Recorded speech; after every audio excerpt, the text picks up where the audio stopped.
નમસ્કાર, world media ન્યૂઝમાં આપનું સ્વાગત છે। હું છું સભી શેખ। જોઈએ આજના નવા સમાચારો।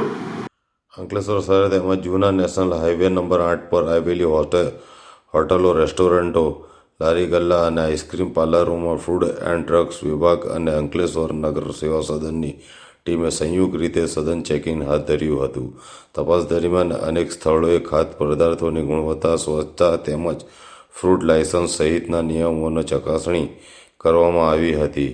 ચેકિંગ દરમિયાન વિવિધ સ્થળોએથી મળી આવેલા આશરે 48 કિલો વાસી અને અખાદ્ય ખોરાકનો સ્થળ પર જ નાશ કરવામાં આવ્યો હતો। સાથે જ શંકાસ્પદ ખાદ્ય પદાર્થોના નમૂના લેવામાં આવ્યા છે, જેને વધુ તપાસ માટે લેબોરેટરીમાં મોકલવામાં આવ્યા છે।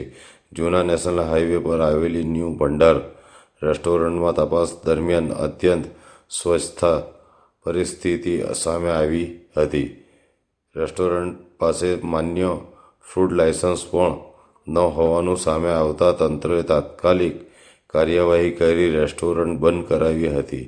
બીજી તરફ ખોડિયાર કાઠિયાવાડી હોટલમાં ફૂડ લાયસન્સ સમયસર રિન્યૂ ન કરાવાયું હોવાનું તપાસમાં સામે આવતા તંત્રએ હોટલને તાત્કાલિક અસરથી સીલ કરી દીધી હતી। બે હોટલો સામે થયેલી આ કાર્યવાહીથી નિયમોનું પાલન ન કરતા અન્ય સંચાલકોમાં પણ ફફડાટ ફેલાયો છે। અંકલેશ્વર નગર સેવા સદનની ટીમે હોટલો અને ખાદ્ય એકમોમાં જોવા મળેલી અસ્વચ્છતા બદલ કુલ 1500 રૂપિયાનો રોકડ દંડ વસૂલ્યો હતો, જ્યારે 5થી વધુ એકમોને અસ્વચ્છતા જાળવવા અને ખાદ્ય સુરક્ષા નિયમોનું પાલન કરવા અંગે કડક નોટિસ આપવામાં આવી છે।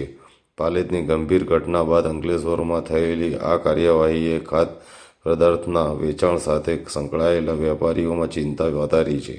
આગામી દિવસોમાં પણ ફૂડ વિભાગ દ્વારા આવી જ રીતે ચેકિંગ અને કાર્યવાહી ચાલુ રહેશે કે કેમ તેના પર સૌની નજર રહેશે।